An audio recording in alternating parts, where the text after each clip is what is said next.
Yesterday we have seen that the city of Babylon was destroyed in 1 hour.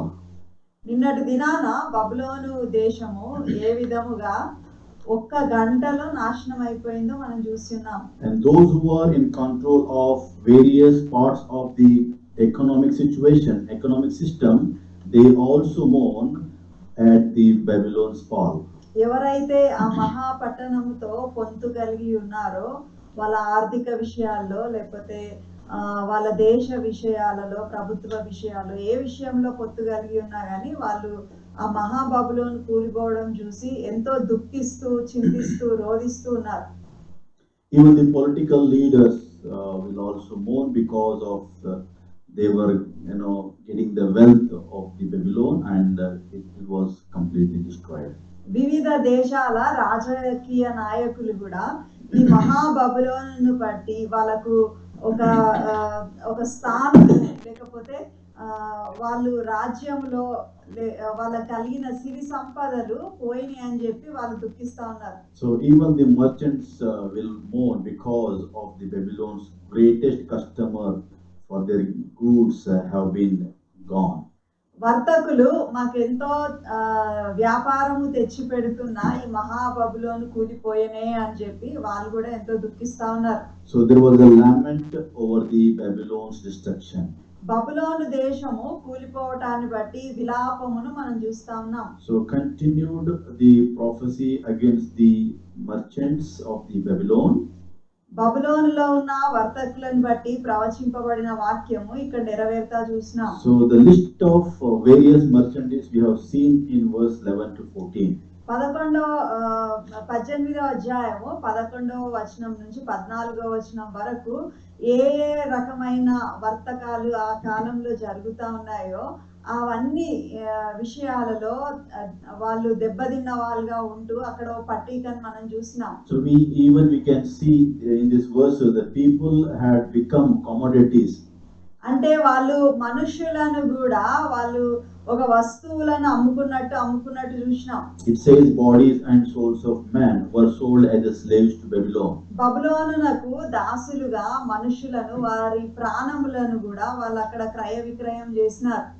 So this is a very important thing we need to understand. The desire towards the world, it should be in the right direction.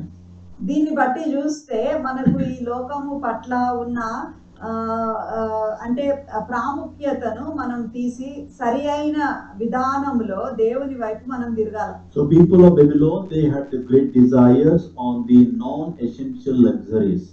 దీన్ని బట్టి చూస్తే బబులోను మహాపట్టణములో ఉన్న మనుష్యులు వాళ్ళకు అత్యవసరము కాని విషయాల పట్ల ఎక్కువ శ్రద్ధ చూపించుకుంటున్నారు. So in these days we need to examine ourselves, check ourselves, how many of all these luxurious things listed in our home.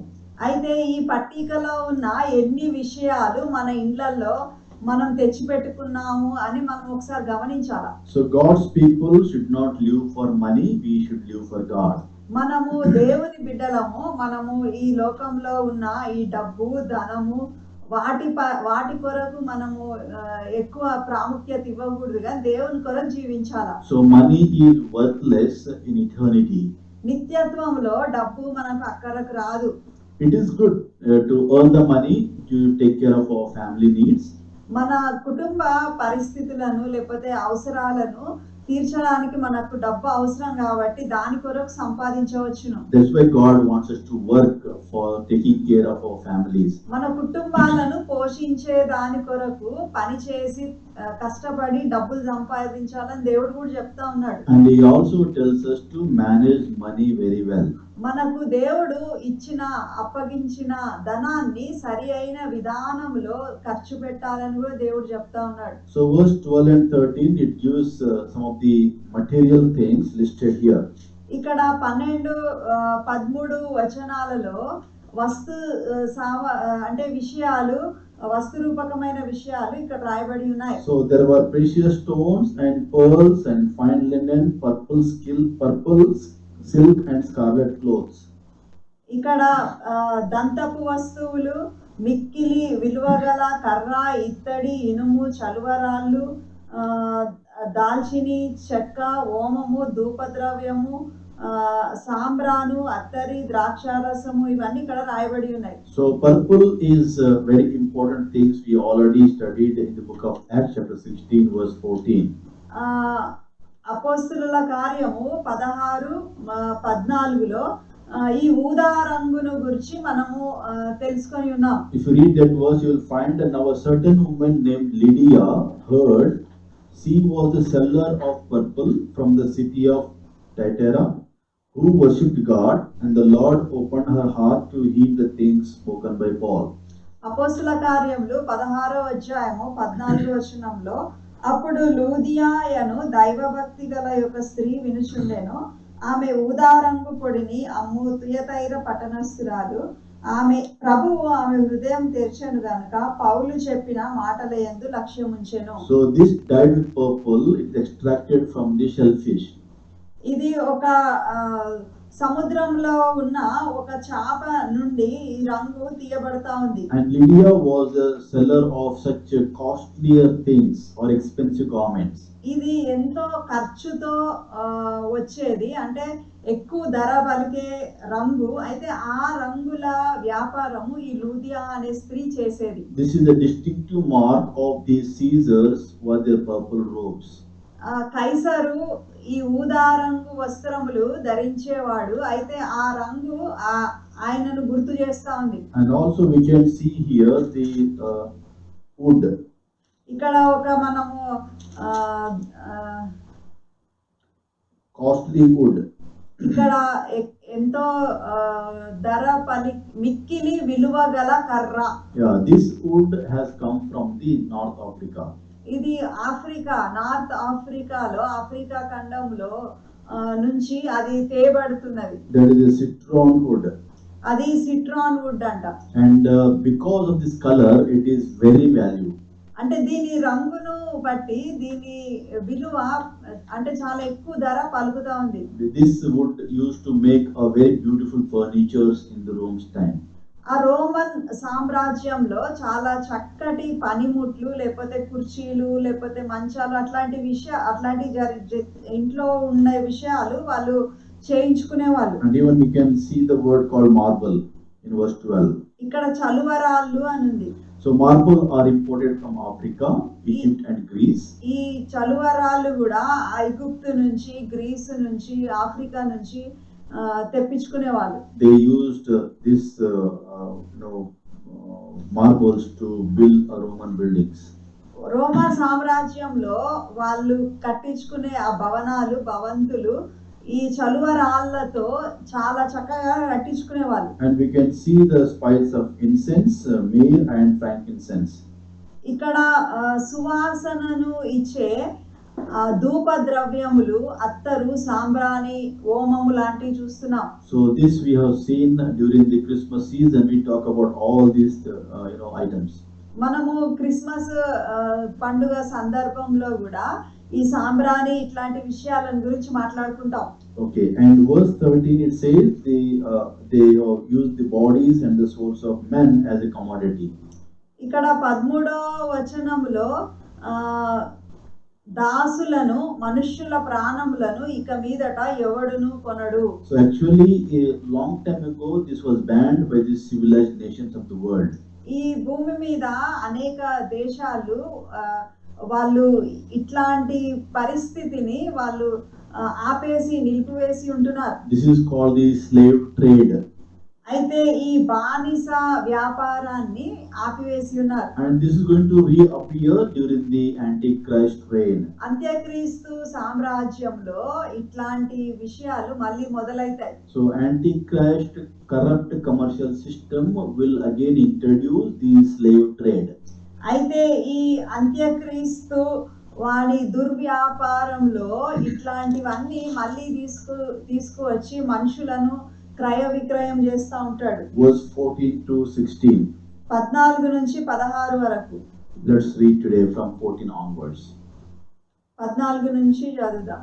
They will say, the fruit you longed for is gone from you. All your riches and splendor have vanished, never to be recovered. The merchants who sold these things and gained their wealth from her will stand far off, terrified at her torment. They will weep and mourn and cry out, "Oh, oh, oh, great city, dressed in fine linen, purple and scarlet, and glittering with gold, precious stones and pearls." నీ ప్రాణమునకు ఇష్టమైన ఫలములు నిన్ను విడిచిపోయెను, రుచ్యమైనవన్నీయు దివ్యమైనవన్నీయు నీకు దొరకకుండా నశించిపోయినవి. అవి ఇక మీదట కనబడవని చెప్పుకొనుచు దాని గూర్చి దుఃఖపడుదురు. ఆ పట్టణము చేత ధనవంతులైన ఈ సరుకుల వర్తకులు ఏడ్చుచు దుఃఖపడుచు, అయ్యో అయ్యో అయ్యో, సన్నపు నారబట్టలను ధూమ్ర రక్తవర్ణపు వస్త్రములను ధరించుకొని బంగారముతోను రత్నములతోను ముత్యములతోను అలంకరింపబడిన మహాపట్టణమా, ఇంత ఐశ్వర్యము ఒక్క గడియలోనే పాడైపోయేనే అని చెప్పుకొనుచు దాని బాధను చూచి భయాక్రాంతులై దూరముగా నిల్చుందురు. So how intensify the God's wrath on the city of Babylon? బబులోను మీద దేవుని ఉగ్రత ఎంత తీవ్రమైనదో ఇక్కడ చూడవచ్చు. So all people are weeping because of the fall of Babylon. ఈ బబులోను పట్టణము కూలిపోయినందుకు అందరూ అయ్యో అయ్యో అని ఏడ్చుచు దుఃఖపడుతున్నట్టు చూస్తున్నాం. Verse 17 and 18. 17-18లో In 1 hour such a great wealth has been brought to ruin. Every sea captain and all who travel by ship, the sailors and all who earn their living from the sea, will stand far off. When they see the smoke of a burning, they will exclaim, "Was there ever a city like this great city?" ప్రతి నావికుడును ఎక్కడికైనాను which was 16 17 18. అయితే తెలుగులో 16లో కూడా ఉంది, 17వ వచనం మనం already చదివేసినాం కాబట్టి 17 చదువుదాం. ప్రతి నావికుడును ఎక్కడికైనాను సబరు చేయు ప్రతి వాడును ఓడవారును సముద్రము మీద పనిచేసి జీవనము చేయు వారందరూ దూరంగా నిలిచి దాని దహన ధూమమును చూచి ఈ మహాపట్టణంతో సమానమైనదేది అని చెప్పుకొనుచు కేకలు వేసి. So here every sea captain and all who traveled by ship, they were mourning. తమ తలల మీద దుమ్ము పోసుకొని ఏడ్చుచు దుఃఖించుచు, అయ్యో అయ్యో ఆ మహాపట్టణము, అందులో సముద్రం మీద ఓడలు గల వారందరూ దాని ఎందలి అధిక వ్యయము చేత ధనవంతులైరి, అది ఒక్క గడియలో పాడైపోయినే అని చెప్పుకొనుచు కేకలు వేయుచుండిరి. The ship captains will mourn because of the loss what they are going to get because of the fall of Babylon.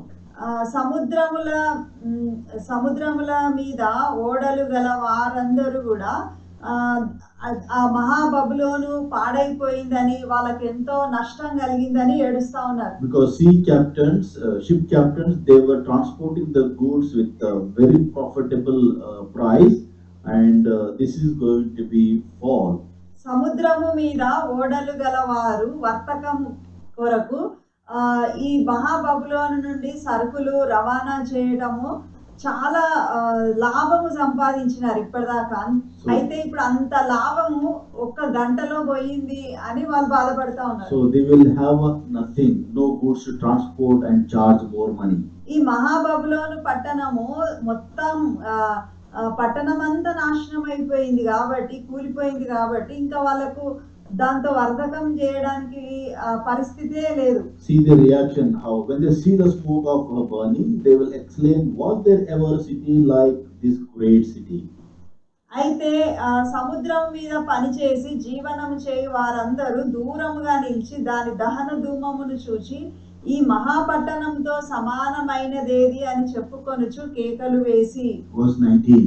19వ వచనం. They will throw dust on their heads and will with weeping and mourning cry out, "Oh, oh, oh great city, where all who had ships on the sea became rich through her wealth. In 1 hour she has been brought to ruin." తమ తలల మీద దుమ్ము పోసుకొని ఏడ్చుచు దుఃఖించుచు, అయ్యో అయ్యో ఆ మహాపట్టణము, అందులో సముద్రము మీద ఓడలు గల వారందరూ దాని ఎందలి అధిక వ్యయము చేత ధనవంతులైరి, అది ఒక్క గడియలో పాడైపోయినే అని చెప్పుకొనుచు కేకలు వేసిరి. So they will throw the dust on their heads ఇక్కడ వాళ్ళు తమ తలల మీద ధూళి పోసుకుంటున్నట్టు చూస్తున్నాం. This was the ancient expression of the grief. ఆ పురాతన కాలంలో గ్రీకు దేశస్థులు వాళ్ళకు ఎంతో దుఃఖము బాధ కలిగినప్పుడు తలల మీద బూడిద వేసుకునేవారు. So if you read Lamentation chapter 2 verse 10, విలాప వాక్యములు 2వ అధ్యాయము 10వ వచనంలో, and if you read Job chapter 2 verse 12, యోబు 2వ అధ్యాయము 12వ వచనంలో, and Isaiah chapter 4 verse 12, యెషయా గ్రంథము 4వ అధ్యాయము 12వ వచనంలో కూడా, and Joshua chapter 7 verse 6. యెహోషువ 7:6లో మనం చూస్తే, If you read Joshua 7 verse 6, యెహోషువ 7వ అధ్యాయము 6వ వచనం చదువుకుందాము. then Joshua tore his clothes and fell to the earth on his face before the ark of the Lord until evening, he and the elders of Israel, and they put dust on their heads. యెహోషువ తన బట్టలు చింపుకొని తానును ఇశ్రాయేలీయుల పెద్దలను సాయంకాలము వరకు యెహోవా మందసమును ఎదుట నేల మీద ముఖములు మోపుకొని తమ తలల మీద ధూళి పోసుకొనుచు. Even Job chapter 2 verse 12, యోబు 2:12లో కూడా, and when they raised their eyes from afar and did not recognize him, they lifted their voices and wept, and each one tore his robe and sprinkled dust on his head toward heaven. వారు వచ్చి దూరముగా నిలువబడి కన్నులెత్తి చూచినప్పుడు అతని పోల్చలేక తమ వస్త్రములను చింపుకొని ఆకాశము తట్టు తలల మీద ధూళి చల్లుకొని ఎలుగెత్తి ఏడ్చిరి. So all the verses, whatever we read and given the verses, it indicates or refers the ancient expression of grief.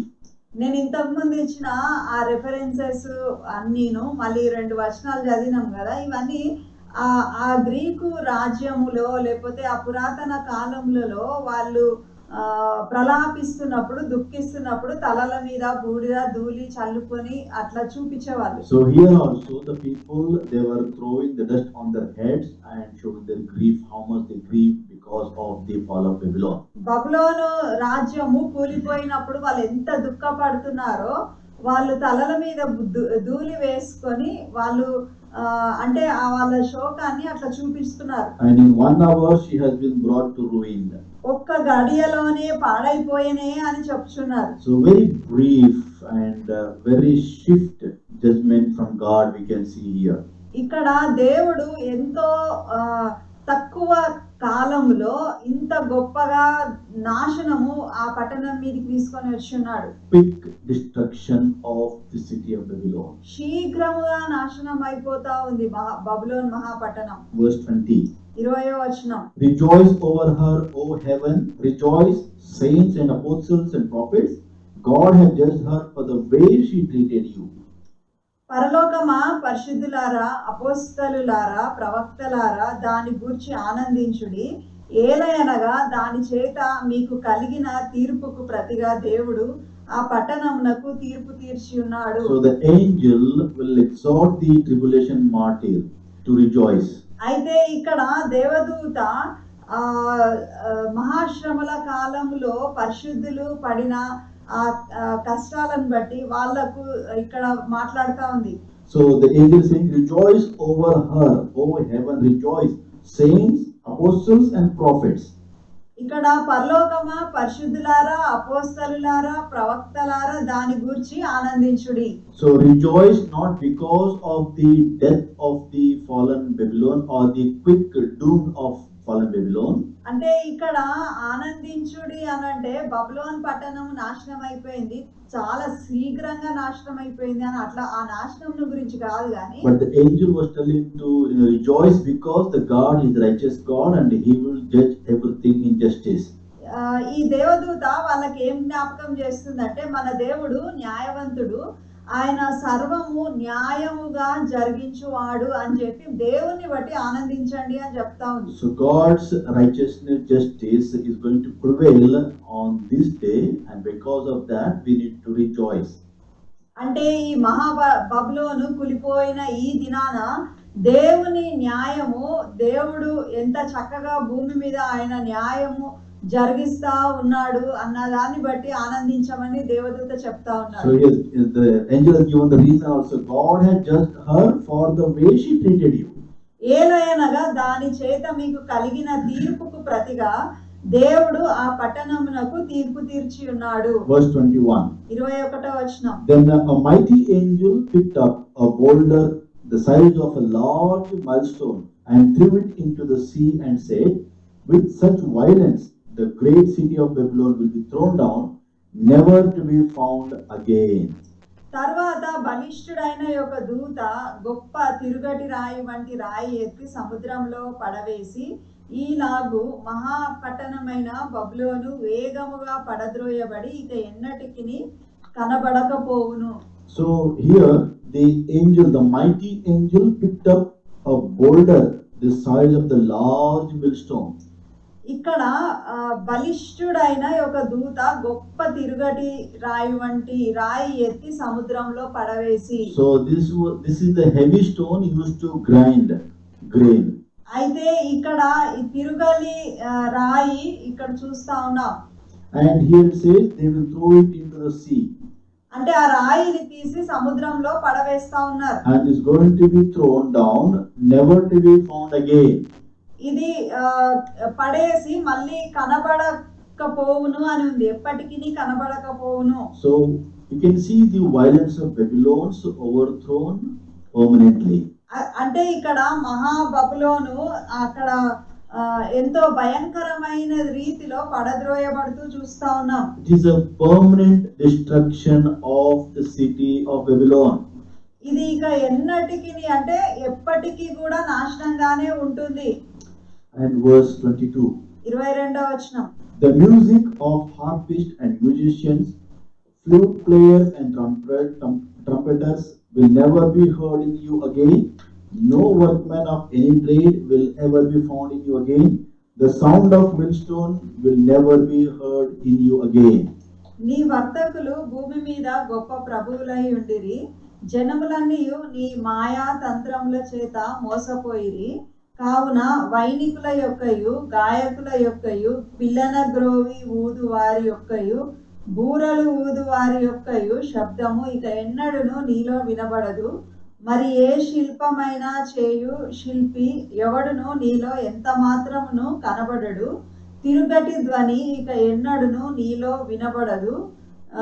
దీపపు వెలుగు నీలో ఇకను ప్రకాశింపనే ప్రకాశింపదు. పెళ్లి కుమారుని స్వరమును పెళ్లి కుమార్తె స్వరమును నీలో ఇక ఎన్నడును వినబడవు అని చెప్పెను. Okay, so 23rd also she read, so you can read in English. The light of a lamp will never shine in you again. The voice of bridegroom and bride will never be heard in you again. Your merchants were the world's great men. By your magic spell, all the nations were led astray. So very clearly, each and every minute point has been mentioned in this verse, explaining that you will not find any more in the city of Babylon. ఆ మహాపట్టణమైన బబులోన్లో ఇక ఎన్నడకును కనిపించవు అన్న విషయాలు ప్రతి చిన్నవి కూడా అన్ని ఇక్కడ ఒకదాని వెంట ఒకటి ఇక్కడ లిఖితమై ఉన్నవి. అంటే అన్ని విషయాలని ఇక్కడ రాసి పెట్టినాడు. So the fall of Babylon ends whatever the small amount of quality will still exist in the world after the seals and trumpets and the bowls. ఈ ముద్రలు బూరలు మరియు ఉగ్రతా పాత్రలు అవన్నీ ఆ సూచనలు ఆ తీర్పులు జరిగేసరికి అంటే చివరికి మహాబబులోను పట్టణము కూలిపోవడము, అంతేకాకుండా ఆ పట్టణంలో ఉన్న చిన్న చిన్న విషయాలు కూడా ఇక్కడ రాసి ఉన్న విషయాలన్నీ ఇక ఎప్పటికీ కనబడవు. అంటే అన్ని నాశనం అయిపోయినట్టుగా దేవుడు చూపిస్తా ఉన్నాడు. So life will be totally disrupted and the end is very near. అక్కడ అంటే ఒక్క ప్రాణం కూడా బ్రతకకుండా లేకపోతే మనుషులు బ్రతకలేనటువంటి ప్రదేశంగా ఆ మహాబబులోను నాశనం అయిపోయింది. So it's very clearly mentioned, no more music, no industry, no preparing for the food, and no more power for light, and no more weddings, because the God will destroy the deceiver and deceived. ఇక్కడ వైనికుల శబ్దం లేదు, గాయకులు లేరు, పిల్లన గ్రోవి ఊదువారు లేరు, బూరలు ఊదువారు లేరు, ఏ శబ్దము అక్కడ వినబడదు, పెళ్లి కుమారుని స్వరం లేదు, పెళ్లి కుమార్తె స్వరం లేదు. అంటే మోసపరిచిన వాళ్ళందరూ కూడా మోసం చేసే వాళ్ళందరినీ దేవుడు సర్వనాశనం చేసేసిండు. Verse 24. 24వ వచనం. In her was found the blood of prophets and of the saints and all who have been killed on the earth. మరియు ప్రవక్తల యొక్కయు పరిశుద్ధుల యొక్కయు భూమి మీద వధింపబడిన వారందరి యొక్కయు రక్తము ఆ పట్టణంలో కనబడెననెను. So the religious system and commercial system and political systems, whatever it is there in Babylon, they have committed sin against God, and it was really extremely wicked in the eyes of God. That's what it says. No, only they found was the blood of prophets and of the saints and all who have been killed on this earth. ఆ బబులోను మహాపట్టణంలో ఉన్న ఆ ప్రభుత్వము లేకపోతే వాణిజ్యము, వర్తకులు, లేకపోతే వాళ్ళ లోపల ఉన్న ఆ తప్పుడు మత సిద్ధాంతాలు, ఇవన్నీ దేవునికి ఎంతో విరోధంగా పనిచేస్తూ ఆ పాపము చేస్తూ దేవుణ్ణి ఎంతో కోపంనకు తీసుకొని వచ్చిన వారుగా ఉన్నారు. అందుకే 24వ వచనంలో ప్రవక్తల పరిశుద్ధుల రక్తము అక్కడ కనిపిస్తా ఉంది అని చెప్తా ఉన్నాడు. So this completes the chapter 18. దీంతో 18వ వచనము అధ్యాయము ముగుస్తా ఉంది. Let's start chapter 19 verse 1. 19వ అధ్యాయము మనం మొదలు పెడుతున్నాము. మొదటి వచనం. After this I heard what sounded like the roar of a great multitude in heaven, shouting, Hallelujah! Salvation and glory and power belong to our God. అటు తర్వాత బహు జనుల శబ్దము వంటి గొప్ప స్వరము పరలోకమందు ఈలాగు చెప్పగా వింటిని, ప్రభువును స్తుతించుడి, రక్షణ, మహిమ, ప్రభావములు మన దేవునికే చెల్లును. So if you see the word beginning after this is mentioned here. ఇక్కడ మొట్టమొదటి మాట ఏమని రాయబడిందంటే అటు తరువాత. So after this means after the destruction of the Babylon at the end of the tribulation period. అటు తరువాత అంటే దాని అర్థం ఏమొస్తుందంటే మహాబబులోను కూలిపోయిన తర్వాత లేకపోతే నాశనమైన తర్వాత జరిగిన విషయాలు. And before he established the kingdom. అంటే దేవుడు ఈ తన రాజ్యమును భూమి మీద స్థాపింపక మునుపు. So that we'll find in chapter 20 the millennium kingdom. 20వ అధ్యాయంలో 1000 ఏండ్ల పరిపాలన యేసు ప్రభు రాజ్యాన్ని మనం చూస్తాం. So this chapter 19 will give the bridge between the chapter 18 and 20. That means the great tribulation and the millennium kingdom. ఈ మహాశ్రమల కాలము తర్వాత దేవుడు తన రాజ్యమును స్థాపింపనై ఉన్నాడు ఈ భూమి మీద. అయితే ఈ రెండు విషయాలకు మధ్య ఈ 19వ అధ్యాయంలోని విషయాలు మనం చూస్తున్నాం. So that's why it says after this, after the fall of Babylon. అందుకే మహాబబులోను కూలిన తర్వాత అని చెప్తా ఉన్నాడు. So in our word we can say after completing the great tribulation period. మన భాషలో అర్థం చేసుకోవాలంటే మహాశ్రమలు జరిగిన తర్వాత ఏమైందంటే అని మనం ఈ కథ మనం ముందుకెళ్ళాలి. So after the tribulation over, the great multitude in heaven shouting hallelujah. అటు తర్వాత బహు జనుల శబ్దము వంటి గొప్ప స్వరము పరలోకమందు ఈలాగు చెప్పగా వింటిని. So this hallelujah word we can find it in New Testament 4 times in this chapter. హల్లెలూయా అనే ఈ మాట ఈ అధ్యాయంలో 4 సార్లు మనం చూస్తాం. Verse 1 if you read you will find hallelujah. మొదటి వచనంలో ప్రభువుని స్తుతించుడి అని రాయబడి ఉంది. And verse 3 it says hallelujah. మూడవ వచనంలో కూడా ప్రభువుని స్తుతించుడి. Fourth verse you can find hallelujah. నాలుగవ వచనంలో కూడా ఆమేన్ ప్రభువుని స్తుతించుడి. Sixth verse also says hallelujah. ఆరవ వచనంలో కూడా ఆయనను స్తుతించుడి అని ఉంది. So when you do the Bible studies we have to put more time, or you should keep the more time in observation. మనము బైబిల్ పఠనము చేస్తా ఉన్నప్పుడు ఆ వచనంలో ఏమి రాయబడి ఉందో అని చూడడానికి, పరీక్షించడానికి ఎక్కువ సమయం పెట్టాలా. So refer my 23 points in observation to study the Bible. Bible పఠనము ఏ విధంగా చేయాలో వ్యక్తిగతంగా లేకపోతే మనము ఒక గుంపుగా కూడి ఏ విధంగా బైబిల్ పఠనం చేయాలో బ్రదర్ దగ్గర మంచి నోట్స్ ఉంది. అందులో 23 పాయింట్స్ ఉన్నాయి, ఏ విషయాలు మనం ఎక్కువగా చూడాలి ఆ వాక్య భాగంలో అని. So repetition, the repeated words are very important to note because that will give a more significance. ఏదన్నా ఒక వాక్య భాగంలో ఒకే మాట మళ్ళీ మళ్ళీ వచ్చింది అనుకోండి, అయితే మళ్ళీ మళ్ళీ ఎందుకు దేవుడు ఆ విషయాన్నే చెప్తా ఉన్నాడు, అక్కడ రాయించినాడు అని మనం దాని గురించి ఎక్కువగా ధ్యానించాలి. So here the hallelujah means the praise the Lord. ఇక్కడ హల్లెలూయా అంటే దేవునికి స్తోత్రము, ప్రభువును స్తుతించుడి అని అర్థం. So when you read about this praise the Lord, you will find 5 reasons why the praise the Lord has been used. అయితే ఈ వాక్య భాగంలో ప్రభువును ఎందుకు స్తుతించాలి అని 5 విషయాలను అక్కడ చూపించి ఉంటున్నాడు. So if you read verse 1, you will find the God's deliverance of his people from their enemies. మొదటి వచనంలో మనకు చూస్తే దేవుడు రక్షణ కలిగించేవాడు, తన బిడ్డలను వారి శత్రువుల గుప్పిట్లో నుంచి ఆయన విడుదల దయచేసినాడు. So because of the victory we got over the enemies, we need to praise God. దేవుడు మన శత్రువుల పైన మనకిచ్చిన విజయాన్ని బట్టి మనం ప్రభువును స్తుతించాలా. Verse 2 it says God's meting out justice. దేవుడు న్యాయము జరిగించినందుకు మనం దేవుణ్ణి స్తుతించాలా. So God is the God of justice, we need to praise the Lord. దేవుడు న్యాయము తీర్చే దేవుడు అయిన దాన్ని బట్టి మనం మన ప్రభువును స్తుతించాలా. Verse 3 it says God's permanent crushing of man's rebellion.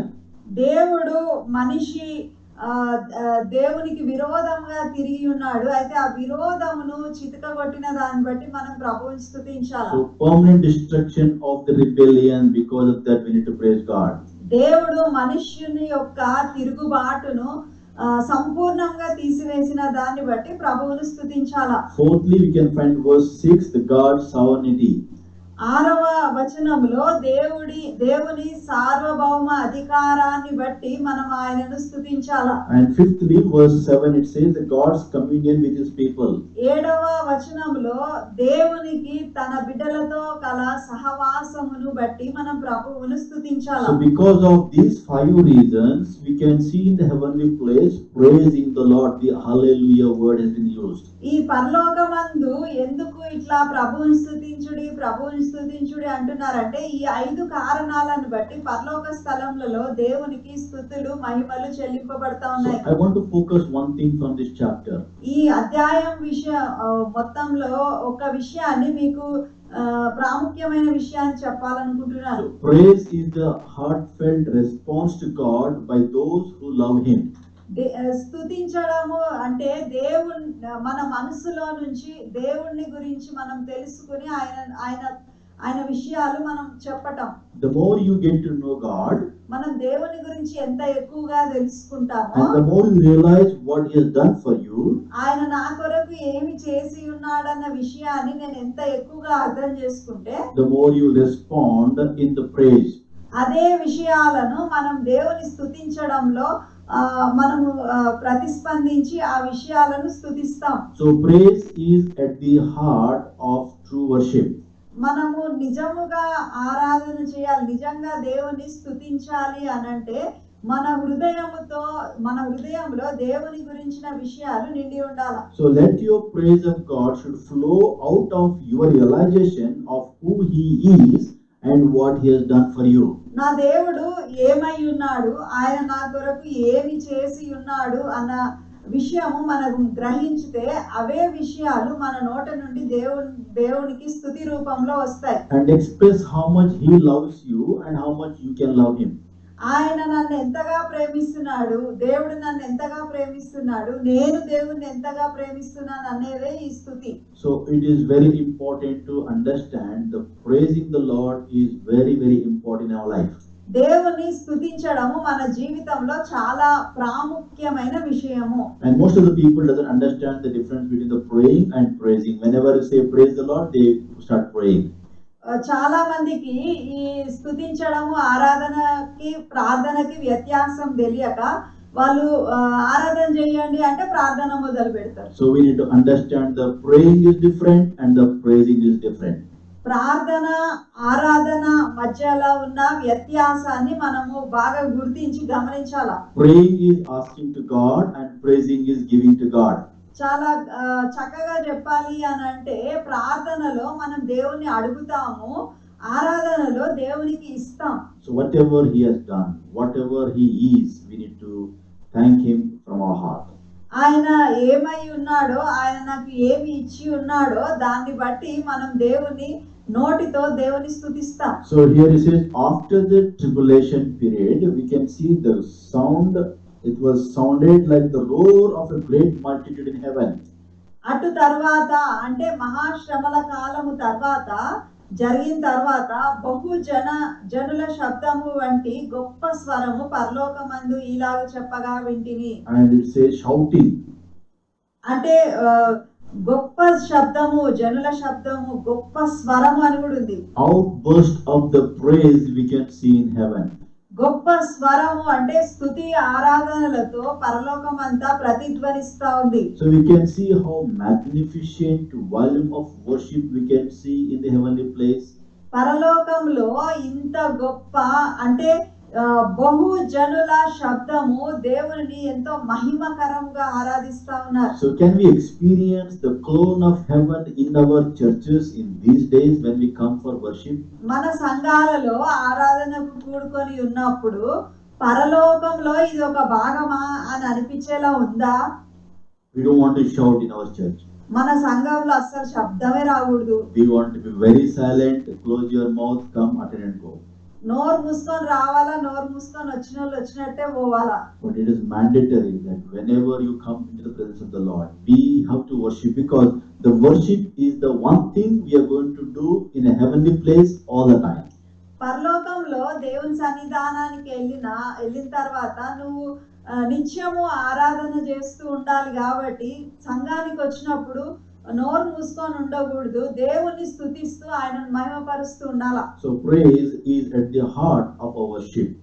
మనము దేవుని స్తుతించి ఆరాధించే వారంగా ఉండాలా. So here verse 1 it says they were having the great shout in heavenly places, salvation and glory and power belong to our God. ఇక్కడ గొప్ప స్వరముతో వాళ్ళు ప్రభువును స్తుతిస్తా ఉన్నారు. రక్షణ, మహిమ, ప్రభావములు మన దేవునికే చెల్లును అని చెప్తా ఉన్నారు. Verse 2. రెండవ వచనం. For true and just are his judgments. He has condemned the great prostitute who corrupted the earth by her adulteries. He has avenged on her blood of his servants. ఆయన తీర్పులు సత్యములను న్యాయములునై ఉన్నవి. తన వ్యభిచారముతో భూలోకమును చెరిపిన గొప్ప వేశ్యకు ఆయన తీర్పు తీర్చి తన దాసుల రక్తమును బట్టి దానికి ప్రతిదండన చేసెను. మరి రెండవసారి వారు ప్రభువుని స్తుతించుడి అనిరి. So God's people will love the righteousness and they will hate the sin. దేవుని బిడ్డలు దేవుని నీతిని ప్రేమిస్తారు, పాపమును ద్వేషిస్తారు. And they will honor God for the righteousness. ఆయన నీతిని బట్టి ఆయనను వాళ్ళు ఘనపరుస్తారు. So we need to worship God because he already gave the great judgment on this city of Babylon. బబులోను దేశమునకు ఆయన అప్పటికే తీర్పు తీర్చి ఉన్నాడు కాబట్టి వాళ్ళు దేవుని స్తుతిస్తూ మహిమపరుస్తా ఉన్నారు. The great prostitute has been judged, condemned. తన వ్యభిచారంతో భూలోకము చెరిపిన గొప్ప వేశ్యకు ఆయన తీర్పు తీర్చి ఉన్నాడు. So this was the believers' long desire to see the wicked should be condemned. దేవుని బిడ్డలు చాలా కాలము నుంచి వేచి ఉన్నారు ఏమని అంటే ఈ దుర్మార్గమును, ఈ దుష్టులను దేవుడు నాశనం చేయాలని. So we always long for the wicked to condemn. అంటే ఈ దుర్మార్గులను ఆయన వారికి ప్రతిదండన చేయాలని మనము ఎదురు చూస్తా ఉన్నాం. And that is going to come true, and that is why we need to worship God for his righteous judgment. అది నిజముగా జరిగే సమయము వచ్చి ఉన్నది కాబట్టి ఆ సమయంలో వాళ్ళు దేవుని స్తుతిస్తా ఉన్నారు. Verse 3. మూడవ వచనం. And again they shouted, Hallelujah, the smoke from her goes up forever and ever. మరి రెండవసారి వారు ప్రభువుని స్తుతించుడి అనిరి. ఆ పట్టణపు పొగ యుగ యుగములు పైకి లేచుచున్నది. So smoke goes up because of the fire. అంటే ఎప్పుడైనా పొగ పైకి ఎప్పుడు వెళ్తది? కింద నిప్పులు ఉండి లేదా మంటలు పడితేనే. So they were worshipping God because the smoke from her goes up forever and ever, means the permanent destruction of the Babylon. ఆ పట్టణపు పొగ యుగ యుగములు పైకి లేచుచున్నది అని అంటే అది నిత్యత్వము వరకు నాశనమైపోయినది. అందుకే వాళ్ళు ప్రభువుని స్తుతిస్తా ఉన్నారు. Verse 4. 4వ The వచనం. 24 elders and the 4 living creatures fell down and worshipped God who was seated on the throne, and they cried, Amen, Hallelujah.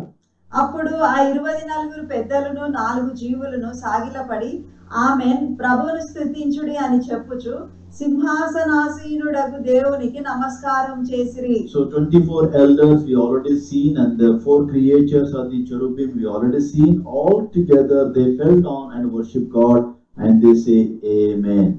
ఈ 24 పెద్దలను గురించి, ఈ 4 జీవులు అంటే కెరూబులను గురించి మనం ముందుగా ధ్యానించుకొని ఉన్నాము. అయితే వీళ్ళందరూ కలిసి సింహాసనాసీనుడగు దేవునికి నమస్కారం చేసి ప్రభువుని స్తుతించుడి అని చెప్తా ఉన్నారు. Verse 5.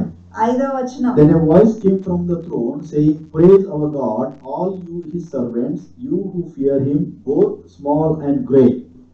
మరియు మన దేవుని దాసులారా, ఆయనకు భయపడు వారులారా, కొద్దివారేమి గొప్పవారేమి మీరందరూ ఆయనను స్తుతించుడి అని చెప్పుచున్న ఈ యొక్క స్వరము సింహాసనం వద్ద నుండి వచ్చెను. So those who fear him, both small and great. ఆయనకు భయపడు వారలారా, కొద్దివారేమి గొప్పవారేమి. So all the distinctions and the ranks will be transcended.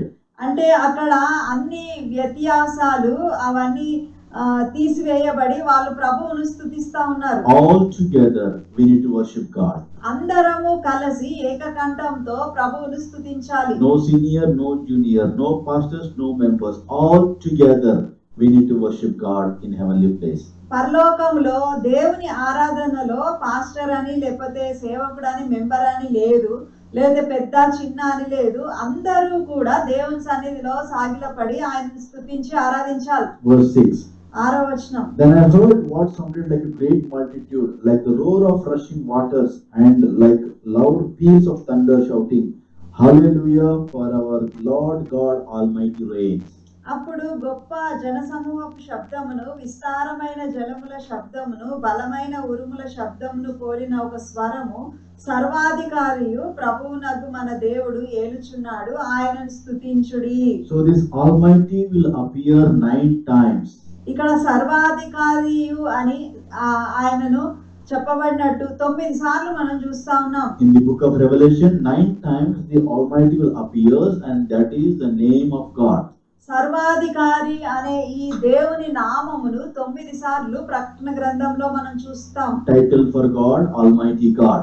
ఆయనను సర్వాధికారి అయిన దేవుడు అని పిలుస్తారు. So if you read verse 15, 15వ వచనంలోకి వస్తే we'll find సర్వాధికారి అని రాయబడి ఉంది. chapter 1 verse 8, 1వ అధ్యాయం 8వ వచనంలో కూడా సర్వాధికారి అని రాయబడింది. chapter 4 verse 8, 4:8లో, chapter 11 verse 17, 11వ అధ్యాయము 17వ వచనంలో, chapter 15 verse 3, 15వ అధ్యాయం 3వ వచనంలో, chapter 16 verse 7, 16వ అధ్యాయము 7వ వచనంలో, verse 14, chapter 16, 14వ అధ్యాయము 16వ వచనంలో, chapter 21 verse 22.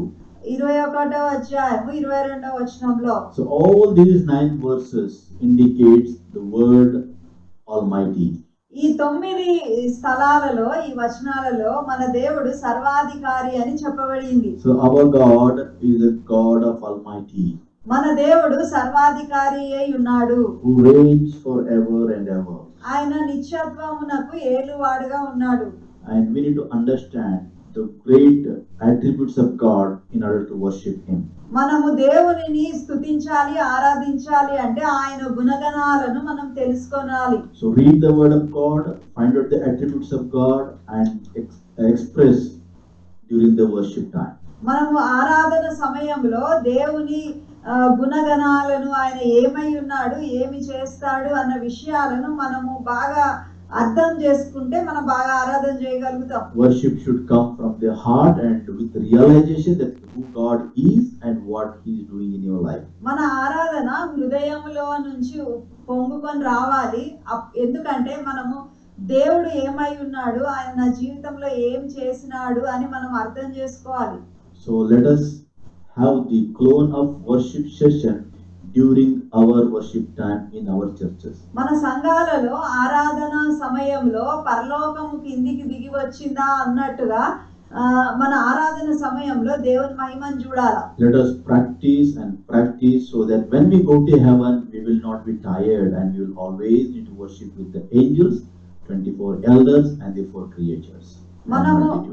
మనము వారం వెంబడి వారం ఎందుకు అట్లా సమాజంగా కూడి ఆరాధన చేస్తామంటే మనము ఆరాధన నేర్చుకోవాలి. ఆరాధన మనకు అభ్యాసం కావాలి. పరలోకంకి వెళ్ళిన తర్వాత 4 జీవులు, 24 పెద్దలు, కోటాను కోట్ల దేవదూతలతో కలిసి ఆ గొప్ప దేవుణ్ణి మనం ఆరాధించనై ఉన్నాం. So before we finish the book of Revelation, let us learn how the angels, how the elders, how the 4 creatures and the multitude worship in the heaven. Similarly, we need to learn and practice.